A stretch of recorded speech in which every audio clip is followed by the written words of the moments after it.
Voilà, bonjour à tous. Eh bien, je n'ai pas coutume de pouvoir vous adresser un message par vidéo. Moi, c'est vrai que je suis beaucoup plus à l'aise avec le fait voilà, de partager la parole avec des gens en chair et en os devant moi, avec un public qui peut réagir, on peut ressentir vraiment comment l'esprit est en train d'agir. Mais, euh, mais j'avais vraiment à cœur de faire cette vidéo parce que je crois que j'ai un message vraiment important à partager. C'est un message important pour l'Église. C'est ce que vous pouvez voir ici dans ce titre. Un message important pour l'Église et j'ai volontairement mis Église avec un E majuscule, sous-entendu plus large que juste l'Église locale. Et c'est pourquoi je crois que je devais faire ce message ici en vidéo, parce que je pense que c'est un message que je veux adresser forcément à l'Église locale dans laquelle je suis engagé. Mais vraiment, en recherchant cette pensée, j'ai senti dans mon cœur que c'était un message peut-être qui était plus large, qui avait une diffusion plus large que juste la vision uniquement locale de notre Église locale. C'est pourquoi je crois que c'est un message vraiment pour l'Église de Christ. Pas n'importe quelle Église, mais l'Église de Christ. Et le message que je voudrais vous adresser est peut-être un peu particulier, et je vais prendre le temps de le développer. Mais si je devais mettre un titre à ce message, c'est «Le son de la trompette retentit». Et je crois que c'est vraiment un message prophétique. C'est un message prophétique, c'est un message qui a une inspiration forte, qui est comme une révélation. Euh, Qu'est-ce que le son de la trompette? Pourquoi j'ai appelé ce message le son de la trompette retentit? Vous savez, on est dans un monde où il y a beaucoup de bruit, beaucoup de pensées, on est sans cesse surchargé d'informations. Il y a beaucoup de bruit et de la neige. Vous savez, comme sur les vieilles téléviseurs, là, cette neige, on appelle ça de la neige. Je ne sais pas trop pourquoi on appelle ça de la neige. Quelqu'un peut-être pourra me le dire. Elle n'est pas très intéressante, en tout cas, cette neige, mais il y a comme un bruit assourdissant tout le temps.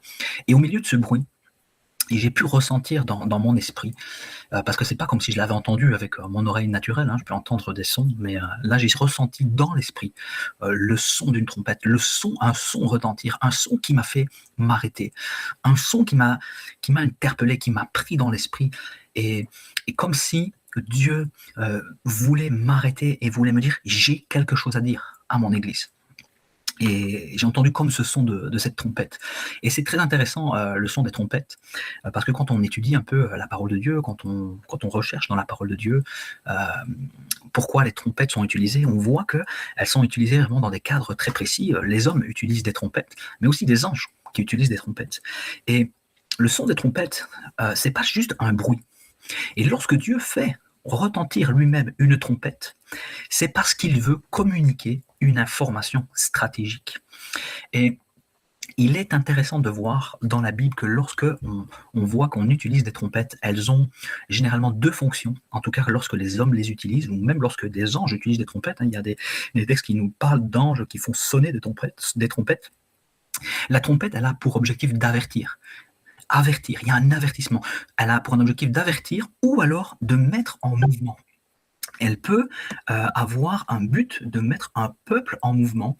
Et on le voit dans l'Ancienne Alliance, lorsqu'il y avait un son de trompette, elle mettait le peuple en mouvement, soit pour le rassembler, soit pour lui dire il faut y aller, il faut bouger.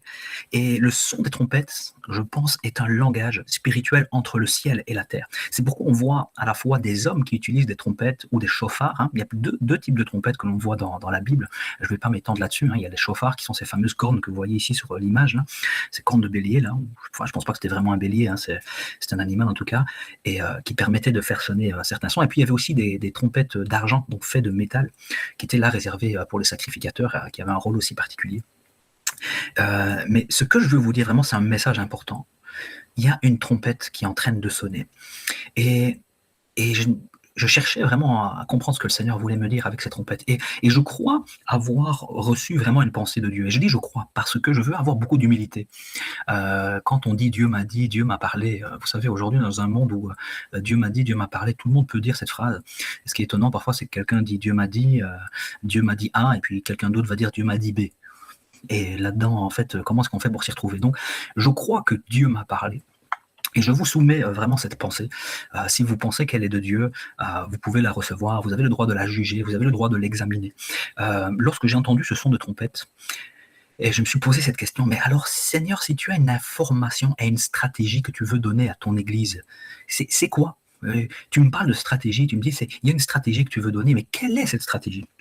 Et là, je pense avoir entendu le Seigneur me parler et me dire, mon Église, actuellement, vous êtes comme dans un temps semblable à celui de Néhémie. Néhémie.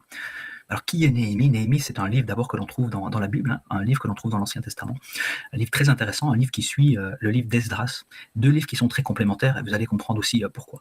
Alors, je me suis d'abord intéressé à Néhémie. Ok, Néhémie, on est dans un temps semblable à celui de Néhémie. D'abord, je me suis dit, tiens, que veut dire Néhémie? Et ça m'a parlé parce que Néhémie, en réalité, veut dire, la signification de ce nom veut dire Yahvé, ou Adonai, donc le nom de Dieu. Dieu a consolé. Dieu a consolé. Et je crois que Dieu veut nous consoler. Il veut que nous donner un message de consolation. Et c'est intéressant de parler de la consolation parce que la Bible nous parle du consolateur. Et le consolateur, ce qu'on appelle le paraklétos en grec, hein, le paraklétos, le consolateur, c'est le Saint-Esprit. Et le Saint-Esprit est aussi identifié par un souffle. Un souffle. Les Hébreux utilisent le mot le roua, le vent. Tout ce qui est de l'esprit, c'est la pneumatologie. Pneuma, c'est la respiration. Et donc, c'est intéressant que Dieu me parle des trompettes et du souffle. Parce que les trompettes, ce sont des instruments à souffle. Et ça m'a interpellé et je pense que le Seigneur m'a dit ceci. Je veux consoler ma maison, je veux consoler mon peuple et je veux leur rappeler ceci, que vous êtes dans un temps, nous sommes dans un temps où Dieu veut déverser davantage son souffle et son esprit. Nous sommes dans un temps où la prophétie de Joël, qui était citée dans les actes après la Pentecôte, on est dans cette même saison et je veux encourager, Dieu veut nous consoler en nous disant que préparez-vous à vivre des temps où il va déverser davantage son souffle. Comme il est mis dans la parole que vous le voyez ici, dans les derniers jours, Dieu dit, dans les derniers jours, mes amis, nous sommes plus que jamais dans les derniers jours. Dans les derniers jours, il dit, je répandrai de mon esprit sur toute chair. Vos fils et vos filles prophétiseront. Vos jeunes gens auront des visions, vos vieillards auront des songes. Oui, sur mes serviteurs et mes servantes. Dans ces jours-là, je répandrai de mon esprit. Il y a des bonnes nouvelles dans ce texte. Une nouvelle intéressante que j'aime dans ce texte, que je vois de plus en plus se manifester, c'est que ce texte est un des rares textes où on voit que Dieu dit qu'il va déverser son esprit sur ses serviteurs et ses servantes, sur vos fils et vos filles. La Bible a l'air très machiste quand on voit que c'est souvent des hommes qui sont appelés. Mais dans les temps dans lesquels nous sommes, Dieu dit, moi je ne fais plus de distinction entre mes fils et mes filles, entre mes serviteurs et mes servantes. Et j'ai une bonne nouvelle pour vous, si vous êtes une femme que vous écoutez ce message. Et je vois vraiment l'Esprit de Dieu est en train d'animer, d'encourager, de placer, de positionner des servantes et des filles. Et il y a un réveil qui se passe au milieu des femmes. Il y a vraiment un réveil qui se passe au milieu des femmes actuellement. Et les femmes ont un rôle très important dans la Bible. Ce sont les premières à avoir annoncé la bonne nouvelle de la résurrection de Jésus.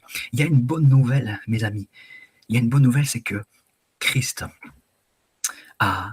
est en train de nous préparer à déverser davantage de son souffle et de son esprit. Et on va y aller un peu plus loin et on va essayer de comprendre aussi ce qu'il veut faire. Je voudrais, avant de vraiment vous libérer, la parole que je pense qui est vraiment la stratégie pour les temps dans lesquels nous trouvons. Dieu m'a parlé véritablement, m'a inspiré en tout cas de méditer le chapitre 4 du livre de Néhémie. Et avant de rentrer sur la parole vraiment de la stratégie de Dieu, pour les temps dans lesquels nous nous trouvons, je voudrais d'abord poser un petit peu le contexte. Avant Néhémie, dans la Bible, avant le livre de Néhémie, il y avait le livre d'Esdras. Et le but d'Esdras, c'était le retour de la captivité des Juifs qui avaient été envoyés en captivité à Babylone. Et au son de la trompette de Dieu, Dieu a mis en place toute une stratégie pour que son peuple revienne à Jérusalem, pour rebâtir le temple et l'autel. Et il a utilisé spécialement deux personnages très importants, deux personnages clés qui sont très intéressants, qui est Zorobabel et Josué. Et quand on étudie la racine des noms de Zorobabel, c'est intéressant que Babel ou Babylone, Babel veut dire la confusion, et Zorobabel, ça veut dire sortir de la confusion. Et nous sommes dans des temps où Nous devons sortir de la confusion de Babylone, sortir de la confusion qu'il y a dans le monde. Et c'est ce qui a précédé Néhémie, c'est que nous sommes dans des temps où nous devons sortir de cette confusion, où nous ne savons plus ce qui est vrai, ce qui est juste. Et on est dans une époque où c'est comme ça. Vous voyez comme moi, peut-être sur Internet, à cause ou grâce à l'IA, on voit toutes sortes de choses, on ne sait plus ce qui est vrai, ce qui est faux. On est dans des grands temps de confusion. Mais il y a une bonne nouvelle, c'est que Zorobabel n'était pas seul pour rebâtir le temple et l'autel. Il était accompagné de Josué, le prêtre Josué, parce que c'est pas Josué qui était l'auxiliaire de Moïse, mais c'est le prêtre Josué, le sacrificateur.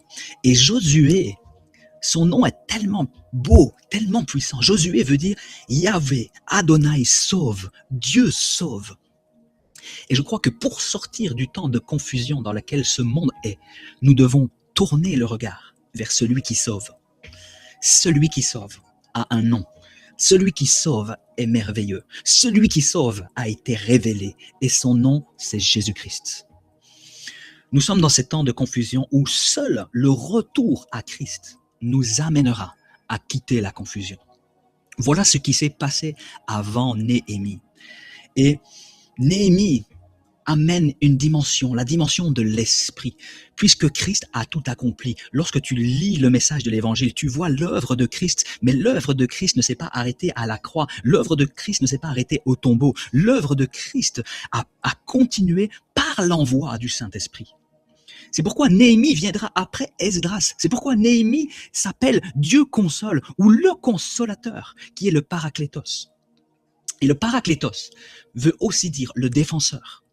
Celui qui est notre avocat, celui qui nous protège. Voilà pourquoi nous allons voir que dans le livre de Néhémie, sous Esdras, Esdras a rebâti le temple, Esdras a rebâti l'autel, parce que c'est la base. Il faut que tout soit tourné vers Dieu, tout soit tourné vers l'adoration. Lorsque l'autel, qui était l'endroit où on apportait les sacrifices, a été reconstruit, on a pu reconstruire les murailles. Les murailles qui sont les portes et les murailles, c'est ce que Néhémie porte, c'est lui le consolateur, c'est lui le défenseur, c'est lui l'avocat, c'est par l'œuvre de l'Esprit. Et peut-être qu'il y a beaucoup d'oppresseurs actuellement qui se lèvent contre l'Église, qui se lèvent contre toi, qui se lèvent contre les chrétiens. Mais seuls ceux qui marchent par l'Esprit pourront être dans la protection de la muraille. Seuls ceux qui marchent par l'Esprit pourront entrer, pourront avoir l'accès. Et l'accès, ce sont les portes. C'est ce que Néhémie va faire. C'est ce que Néhémie va faire. Rebâtir les murailles et rebâtir les portes. Et nous connaissons qui est la porte. C'est Christ la porte. Il faut revenir à Christ. Il faut revenir à Christ. Alors, je vais avancer un peu dans ce message. Parce que avant de comprendre la stratégie dans laquelle on peut se trouver actuellement, avant de comprendre ceci,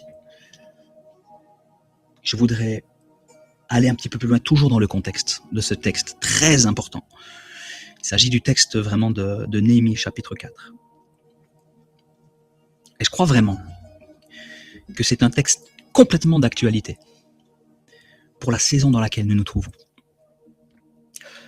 Le chapitre 4 commence comme ceci. Il est écrit, lorsque Sanballat apprit que nous rebâtissons la muraille, il fut en colère et très irrité. Il se moqua des Juifs et dit devant ses frères et devant les soldats de Samarie, à quoi travaillent ces Juifs impuissants? Est-ce qu'on les laissera faire? Je crois que Sanballat, c'est vraiment une image de l'oppresseur qui est en train de se lever. L'oppresseur qui est actuellement en colère, irrité. Le diable, les démons, les ténèbres sont actuellement en colère, sont actuellement irrités parce qu'ils voient que le peuple de Dieu est en train de se lever pour rebâtir les murailles. Et le nom de Sanballat est très intéressant. J'ai pris le temps vraiment de décortiquer les noms. Vous savez que les noms qu'il y a dans la Bible, les noms que portent les personnages, il n'y a pas de hasard avec Dieu. Sanballat, qui était un ennemi des Juifs, c'est un nom qui a une origine babylonienne.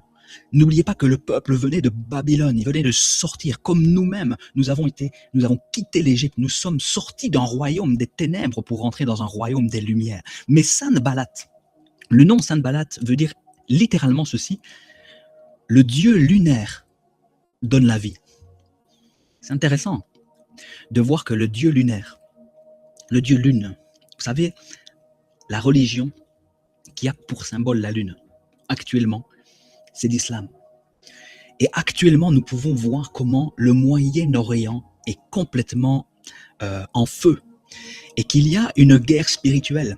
Et on voit que l'islam est en train de vraiment de prendre de l'ampleur pour attaquer le peuple de Dieu, pour attaquer la nation juive, pour attaquer et se dresser contre les chrétiens. Et l'ennemi est très irrité. L'ennemi est très en colère.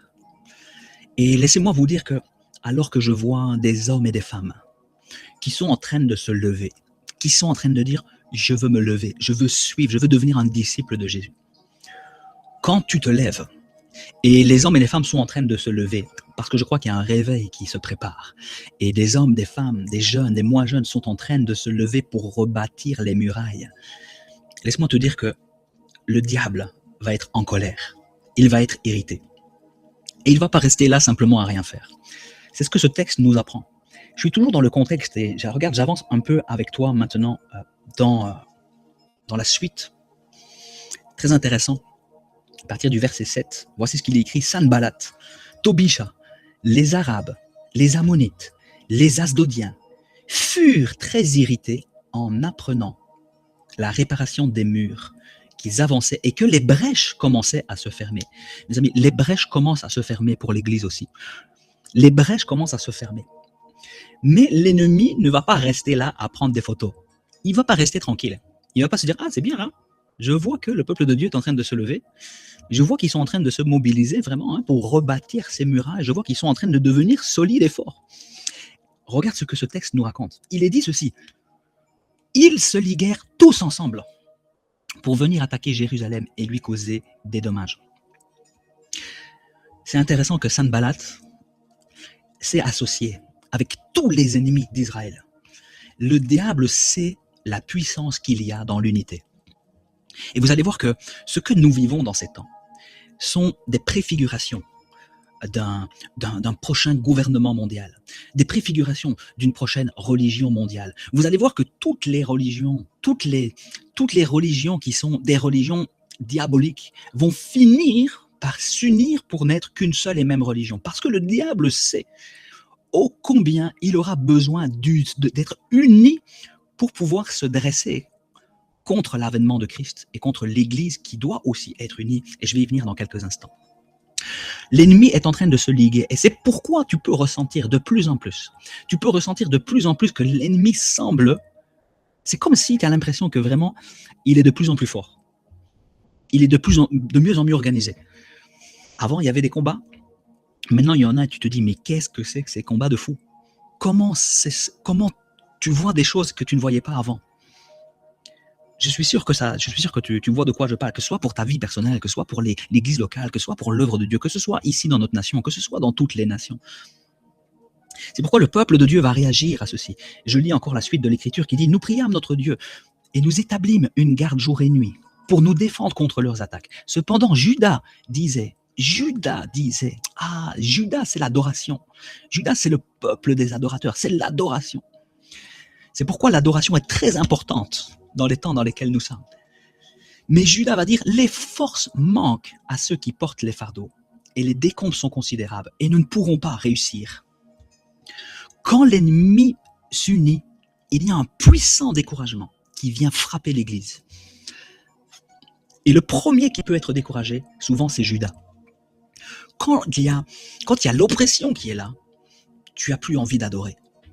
Tu n'as plus envie de louer.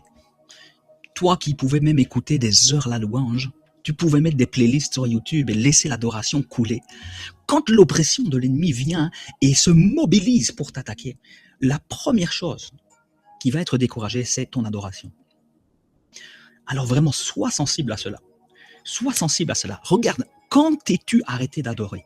Quand t'es-tu arrêté de louer? Quand t'es-tu arrêté de proclamer la gloire de Jésus? Quand? Alléluia, merci Seigneur Jésus.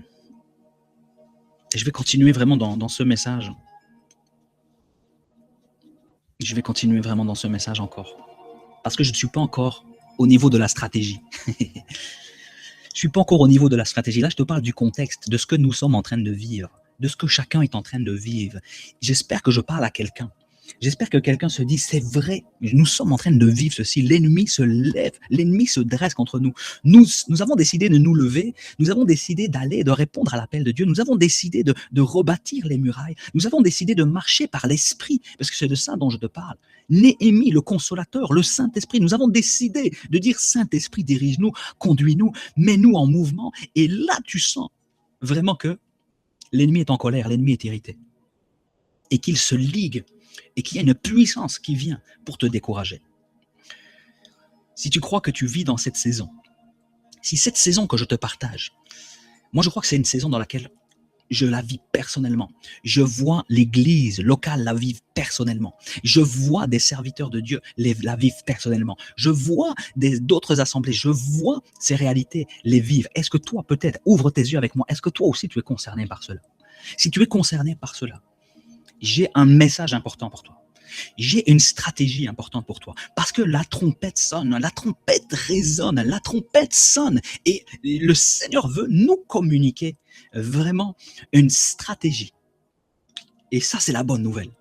Il veut nous consoler et il veut nous communiquer sa stratégie. Alors, je vais entrer avec toi maintenant dans la stratégie. Quelle est la stratégie pour cette saison? Il faut que nous soyons organisés. Il faut que nous soyons organisés.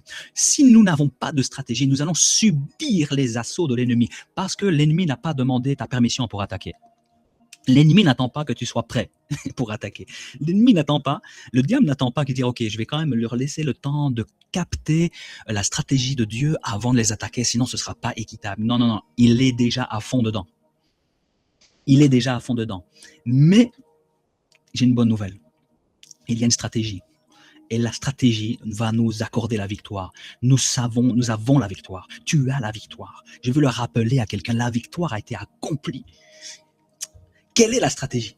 Alors je vais lire cette stratégie parce que je me trouve toujours dans la parole de Dieu et sonde les Écritures, médite ces Écritures. Chapitre 4 de Néhémie.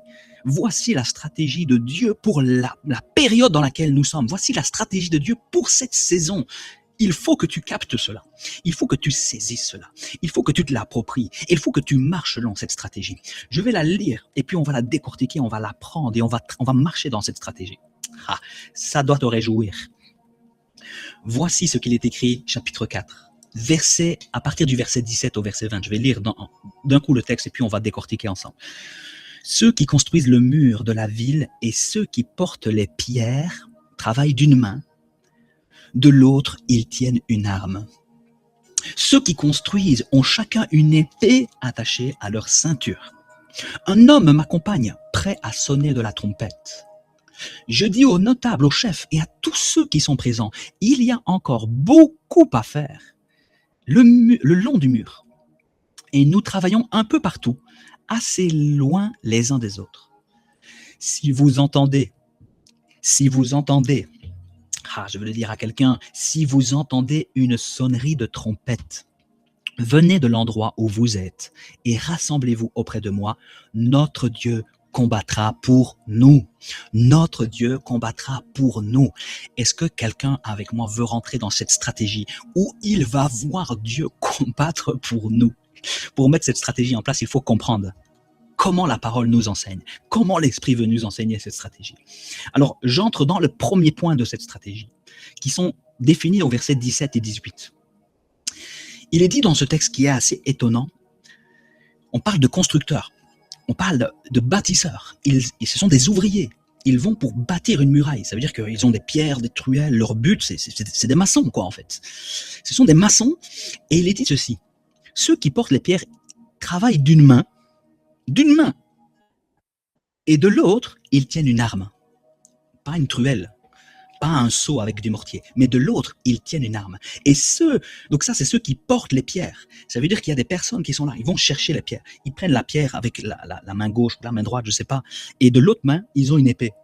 De l'autre main, ils ont une arme. Je sais pas quelles sont les armes, mais ils ont une double fonction. Et puis, il est dit que ceux qui construisent, ceux qui sont là, ceux qui sont sur le mur, ceux qui reçoivent les pierres, ils ont chacun une épée qui est où? Attachée à leur ceinture. Attachée à leur ceinture. Et je crois que le Seigneur m'a interpellé sur ce texte. Il m'a dit, il faut que mon peuple, dans la saison dans laquelle vous vous trouvez, que vous deveniez des chrétiens hybrides.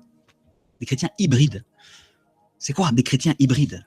Ce sont des chrétiens qui sont à la fois des bâtisseurs, mais sont à la fois des combattants. Il suffit pas de dire à quelqu'un, voilà, moi je suis un combattant, je suis un soldat, toi tu es le bâtisseur, toi tu travailles, moi je combats. Nous ne sommes pas dans ces temps. Nous sommes dans des temps de transition. Et je crois que les ressources hybrides, tu vois, pour l'instant, on parle beaucoup des voitures hybrides, les énergies hybrides. Pourquoi est-ce qu'on parle des voitures hybrides? Parce qu'on est dans des temps de transition entre un manque de ressources, ce qui sont les carburants fossiles, hein, le pétrole, les carburants, l'essence, le diesel, et on essaye d'aller vers une transition, vers un nouveau type de carburant qui est l'électricité. Mais pour passer de l'un à l'autre, pour passer d'un état à un autre, il y a un temps de transition. Et c'est pour ça qu'il existe des véhicules de type hybride. Et ça veut dire ça, en fait, être un chrétien hybride. C'est que nous sommes dans un temps de transition. Nous sommes une génération hybride qui est capable d'avoir plusieurs ressources à disposition. Ah. Nous voulons être à l'image de Christ. Ce qui est étonnant, c'est que Christ lui-même est appelé le lion et il est appelé l'agneau. Il est appelé le roi, mais il est aussi appelé le serviteur. Christ était 100% homme, mais 100% Dieu. Lui-même était hybride.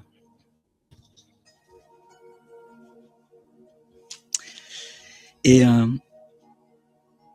je crois qu'on est dans ce temps de transition. On est dans un temps de transition entre la révélation et la manifestation. Nous avons reçu la révélation de Christ, mais nous sommes dans l'attente de la manifestation de son royaume. Nous sommes dans l'attente de son avènement et de son retour. Oui, parce que j'ai une bonne nouvelle à te dire encore aujourd'hui dans cette vidéo. Christ revient bientôt. Et nous sommes dans un temps de transition entre ce qui a été révélé, l'écriture, la manifestation de Christ, l'accomplissement de Christ, l'Esprit Saint qui a été envoyé. Nous sommes dans un temps de transition entre la révélation et la manifestation. Voilà pourquoi nous devons être des hommes et des femmes hybrides, à la fois des intercesseurs, mais aussi des bâtisseurs. Et je crois que l'Église doit retrouver l'équilibre des 5 ministères aussi. Vous allez le voir. Vous allez revoir surgir l'équilibre des 5 ministères avec les forces de chaque ministère. C'est ainsi qu'on va pouvoir avancer, qu'on va pouvoir bâtir véritablement. Deviens un chrétien hybride. Alléluia. J'avance encore. Premier point, c'était dans la stratégie. Il faut devenir ce chrétien hybride. À la fois serviteur, à la fois intercesseur. Tu bâtis et tu pries. Il suffit pas de dire là, j'ai besoin de l'équipe d'intercession. Les intercesseurs, ils vont intercéder et ça va être leur job. Et moi, je vais m'occuper de faire autre chose. Il faut que tu sois à la fois 100% intercesseur et à la fois 100% bâtisseur, 100% ouvrier dans la moisson, 100% intercesseur. Il faut que tu prennes toutes les ressources qui sont nécessaires dans les temps dans lesquels nous nous trouvons. Deuxième point très important dans cette stratégie. Je suis toujours dans le texte de Néhémie, chapitre 4, au verset 18. Il est dit ceci. Un homme m'accompagne, prêt à sonner de la trompette. Ah, c'est le temps du retour des sentinelles. C'est assez étonnant, hein, n'est-ce pas, qu'on parle d'un chantier, on parle d'hommes, de femmes, de familles en réalité, puisque cette mission a été confiée même à des familles, de rebâtir les murailles de cette Jérusalem, rebâtir les portes, alors qu'il y a des hommes et des femmes qui sont là pour bâtir. Il est important qu'à côté d'eux se trouve quelqu'un prêt à sonner de la trompette. Et Dieu est en train de relever des sentinelles. Toi qui m'écoutes, tu sais que tu es appelé à être une sentinelle. La sentinelle va se placer à côté de ceux qui travaillent. Elle va observer, elle va se focaliser, elle va regarder, parce que quand tu travailles, quand tu es en train de travailler, quand tu es en train de ramasser une pierre, quand tu es en train de placer la pierre, tu es concentré à ta tâche. Oui, tu es prêt à te battre. Oui, tu as l'épée, tu es prêt, mais tu es concentré à ta tâche. Et il faut qu'à côté de toi, il y ait des sentinelles, des gens qui regardent, qui voient venir l'ennemi. Et si l'ennemi arrive, il sonne de la trompette pour t'avertir. Nous sommes dans des temps où le ministère des sentinelles va monter. Et je le dis pour l'église locale, mais je le dis pour l'église de Christ. Dieu est en train d'appeler des sentinelles qui sont en train de se lever. J'avance. 3e point de la stratégie. Je dis aux notables, aux chefs, à tous ceux qui sont présents. Là, c'est quelque chose là, je veux m'adresser à tous ceux qui sont des chefs, tous ceux qui ont des responsabilités, tous ceux qui sont des ouvriers dans la moisson, tous ceux que le Seigneur leur a confiés. Vous êtes des leaders, vous avez des missions. Il est dit ceci, c'est à eux que Néhémie parle, c'est à eux que Dieu aussi veut vous parler. Il dit ceci, il y a encore beaucoup à faire le long du mur. Et nous travaillons un peu partout et assez loin les uns des autres. Dans les temps dans lesquels nous entrons. C'est très important ce que je vais dire. Et je parle vraiment à tous ceux qui sont des leaders, tous ceux qui sont des chefs, tous ceux qui ont des missions vraiment, pour tous ceux qui organisent, qui travaillent dans la moisson du Seigneur. C'est la fin du travail dispersé. Ce texte nous dit que tout le monde travaillait un peu partout sur cette muraille et que tout le monde était un peu loin les uns des autres. Devant l'ampleur du travail, il est préférable de se focaliser sur des zones de construction ciblées. Il est temps de faire ceci. Arrêtez de faire ce qui est bon et cherchons à faire ce que Dieu veut. Il y a beaucoup de choses qui sont bonnes. Tout le monde pense avoir... Tout le monde se sent responsable de ce que le Seigneur lui confie. Et tout le monde pense qu'il vaut mieux faire ceci ou mieux faire cela, et que tout est important. Mais il est temps de commencer à chercher véritablement ce que Dieu veut. Il est temps de commencer à se rassembler, à ne plus être dispersé dans le travail, parce qu'il y a beaucoup de travail pour préparer l'avènement du Seigneur. Il y a beaucoup de travail pour que le Seigneur permette d'édifier l'église qu'il est en train d'édifier. Il y a un chantier. Si vous êtes avec moi dans l'église, si vous connaissez ces choses, vous savez que le chantier est énorme. Et il faut se rassembler, parce que si chacun travaille dans sa petite zone de chantier, si chacun travaille de façon dispersée, nous risquons de nous décourager. Et je crois qu'il y a déjà des découragements. Je crois qu'il y en a beaucoup qui se sont réjouis d'être appelés à cette œuvre de la fin des temps. Il y en a beaucoup qui se réjouissent de se sentir appelés à cette réforme que vous sentez, cette réforme de la vie de foi, cette réforme de l'Église. Beaucoup se sentent vraiment animés d'un zèle pour cette réforme, mais beaucoup vous risquez, et nous risquons de nous décourager si nous travaillons de façon dispersée. Amen. J'espère que ceci te parle. Et je continue encore sur cette stratégie, parce qu'un des derniers points, qui est le point le plus essentiel, probablement, de cette stratégie dans laquelle nous sommes. Définir la stratégie. Verset 20.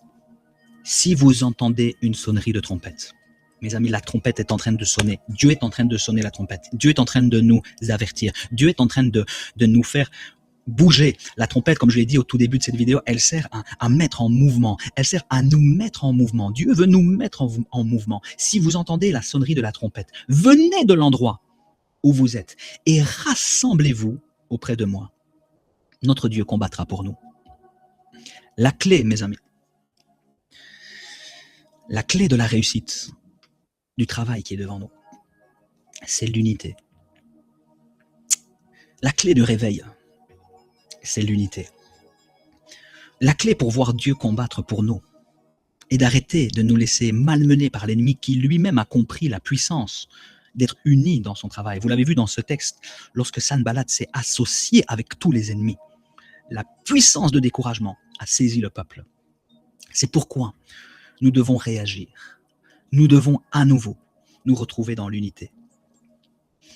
Et je pense que c'est le message clé dans la stratégie pour les temps dans lesquels nous nous trouvons. Dans le creuset de l'adversité, toi qui subis actuellement de nombreuses adversités, tu sens les pressions, tu sens l'ennemi te décourager. Laisse-moi te dire, l'unité, ce n'est plus une option. L'unité, c'est la stratégie de Dieu pour les temps dans lesquels nous sommes. Et je veux m'adresser à chaque personne qui fait partie d'une assemblée locale. Je veux m'adresser à chaque serviteur de Dieu. Je vais te dire, c'est bien de prier pour l'unité. C'est mieux de se lever et d'agir ensemble pour l'avènement de Christ. Et je crois qu'il est temps, alors que la trompette sonne, L'unité, ça ne signifie pas être tous au même endroit, mais être tous connectés au même son. Et le son, comme je te l'ai dit au début, le son de la trompette, le son, c'est l'esprit. C'est un instrument avant. Il faut que nous soyons à nouveau connectés dans un même esprit. Il y a une phrase qui m'a interpellé ces derniers jours, alors que je méditais sur l'unité. Ce n'est pas une phrase qu'on trouve dans la Bible. C'est une phrase qui a été dite par un homme qui s'appelle Henry Ford, qui était un entrepreneur américain, qui a fait les voitures Ford, les moteurs Ford.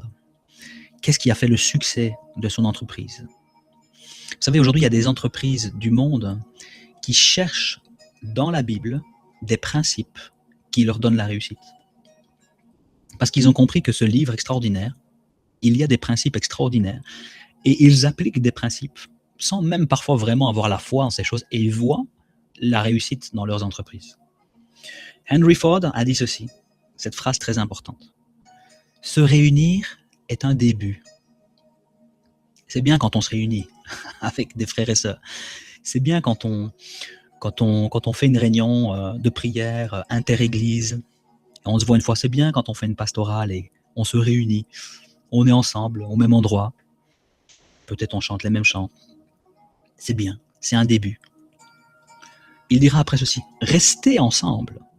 Ah, c'est un progrès. Parce que se réunir, c'est pas si difficile. Mais quand tu te réunis, là je vais te parler de la vraie unité. La vraie unité, mes amis, c'est un défi. La vraie unité, elle n'est possible que si l'Esprit du Seigneur est là. La vraie unité n'est possible que si notre orgueil meurt. La vraie unité n'est possible que si nous détournons nos propres intérêts et que nous mettons nos intérêts sur le royaume. La vraie unité n'est possible que si nous laissons de côté ce que nous croyons être juste et que nous commençons à chercher l'intérêt de notre Dieu, commencer l'intérêt de Christ. Rester ensemble, c'est un progrès. Et il terminera cette phrase en disant « Travailler ensemble, c'est la réussite ». Je veux vraiment interpeller l'Église sur le fait qu'il faut à nouveau apprendre à travailler ensemble.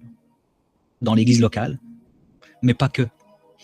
Il faut à nouveau que tu puisses t'associer avec des frères et sœurs.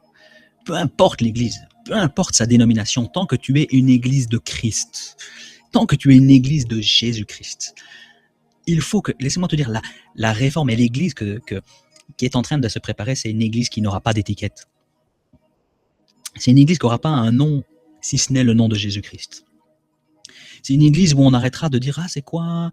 Ah, toi, tu es quoi? Tu es protestant, évangélique, charismatique, pentecôtiste, etc., asthmatique, tout ce que tu veux. » On rentre dans un temps où toutes ces choses vont disparaître. Parce que nous savons pourquoi nous sommes là et qui revient bientôt.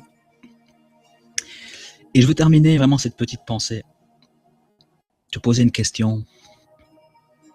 Est-ce que tu es un bâtisseur sans épée? Peut-être tu travailles dur. Tu penses que tu travailles dur vraiment pour le Seigneur. Tu dis je travaille dur. Mais tu es vulnérable aux attaques de l'ennemi. Et souvent tu es découragé. Dès qu'il y a un peu de critique, ou toi-même tu critiques. Est-ce que tu es un soldat sans truelle? Toi, tu discernes tout ce qui ne va pas, tu pries, mais rien ne se construit concrètement autour de toi.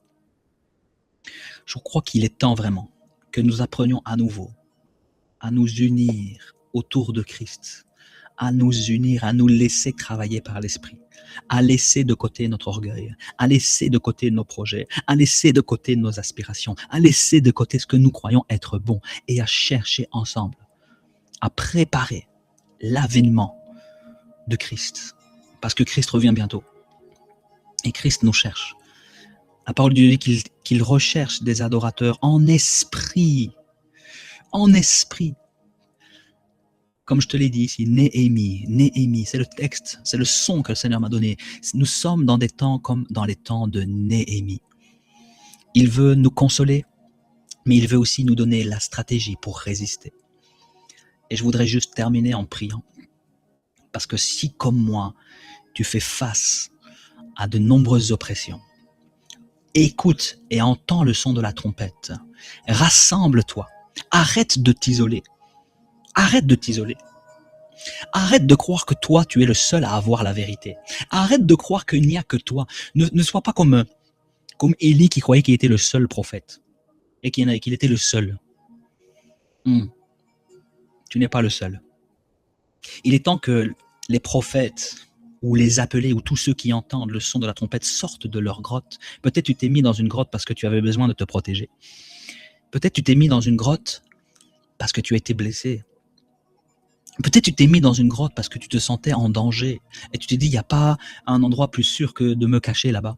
Et puis tu t'es dit, il n'y a plus que moi et mon Seigneur, il n'y a plus que moi et Dieu. Je m'en fiche de tout le reste, mais il y a juste moi et Dieu. Maintenant, ce qui compte, c'est moi et Dieu. Non, il faut que tu sors de ta grotte maintenant. Ce qui compte, c'est pas juste toi et Dieu. Ce qui compte, c'est nous et Dieu. Et ce que Dieu veut faire, c'est faire sonner une trompette qui rassemble son peuple, qui rassemble ceux qui ont dit Seigneur, nous voici, qui rassemble les hommes, les femmes, peu importe, ceux qui se disent Seigneur, nous voulons être ces bâtisseurs hybrides pour rebâtir cette muraille, cette protection, pour préparer ton avènement, pour préparer ce que tu vas envoyer, parce que il va envoyer et il va déverser de plus en plus son esprit, déverser de plus en plus son esprit. Mais laisse-moi te dire qu'il le déversera son esprit là où il y aura l'unité, là où il y aura des hommes et des femmes qui ont décidé de s'assembler simplement pour chercher la présence de Dieu, pour chercher le cœur de Dieu, pas simplement pour accomplir des projets, pas simplement pour bâtir des églises, pour bâtir des ministères, pour faire des œuvres, pas simplement pour cela. Oui, ces choses se feront, mais il est temps que tu puisses te rassembler et que nous puissions continuer à l'adorer. Comme je t'ai parlé dans cette vidéo, Judas a été découragé. Judas a été découragé face à l'oppresseur. Judas qui est l'adoration, qui est la louange. Judas veut dire louange. Nous, dans les temps d'oppression, nous avons tendance à devoir fermer nos bouches parce que nous sommes oppressés, nous sommes opprimés. Mais il est temps maintenant de se lever, d'ouvrir ta bouche, de louer. Et tu peux pas louer tout seul dans ton coin. Rassemble-toi avec tes frères et sœurs. Rassemble-toi dans ton église locale. Rassemble-toi avec d'autres églises. Rassemble-toi avec ceux qui ont compris, qui ont entendu le son du ralliement. Parce qu'il y a un son qui résonne. Il y a un son qui sonne. Alléluia. Il y a un son qui sonne. Il y a un son qui résonne. Et alors que je suis en train simplement de partager cette vidéo, écoute le son de la trompette. Écoute le son qui va te diriger. Tu te dis, mais que ferais-je? Où irais-je?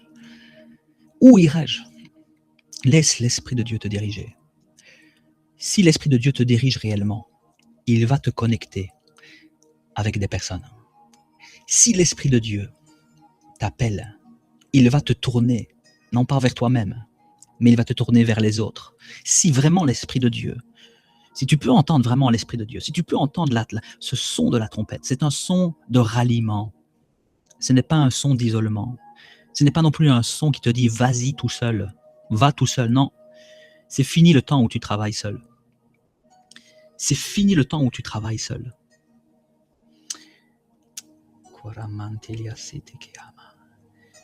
C'est fini le temps où peut-être, à cause des différences, vous savez, il y a des différences dans le peuple de Dieu. J'ai mal à mon cœur des fois où je vois des chrétiens qui se déchirent à cause de choses qui ne sont pas essentielles. Dernièrement, je voyais des chrétiens qui se disputaient à cause d'un don du Saint-Esprit, le don du parler en langue. Oui, il y a des gens qui croient que c'est la vérité, et d'autres qui pensent que ça n'existe même pas.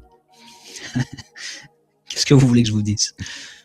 Qu'est-ce que vous voulez? Est-ce que vous croyez que quand on sera au ciel, on parlera en langue?